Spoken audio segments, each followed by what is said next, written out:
এমন একটা বিল বা সংশোধন, কনস্টিটিউশনাল অ্যামেন্ডমেন্ট, এটা হাউসে আজকে ইন্ট্রোডিউস করিয়েছে, যেটা দেশের মানুষের জানা উচিত যে যে কোনো মুখ্যমন্ত্রী বা কেন্দ্রীয় মন্ত্রী বা রাজ্য সরকারের মন্ত্রী, তাকে যদি কোনো তদন্তকারী সংস্থা গ্রেফতার করে 30 দিন হেফাজতে রাখে, তাহলে 31তম দিনে তাকে মুখ্যমন্ত্রিত্ব অথবা সেই প্রদেশের মন্ত্রিত্ব থেকে ইস্তফা দিতে হবে।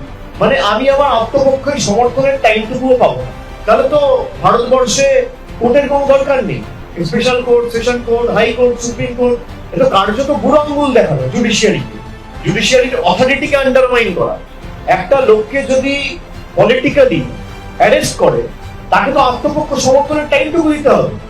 এই বিলটা একমাত্র আনা হয়েছে তার কারণই হচ্ছে বিরোধী যে রাজনৈতিক দল, সে রাজনৈতিক দলগুলো এবং তাদের যে নেতা কর্মী সমর্থক মানুষের হয়ে যারা প্রশ্ন করছে, তাদেরকে কি করে শেষ করে দেওয়া যায়, পলিটিক্যালি তাদেরকে অ্যারেস্ট করে জেলে ঢোকানো যায়,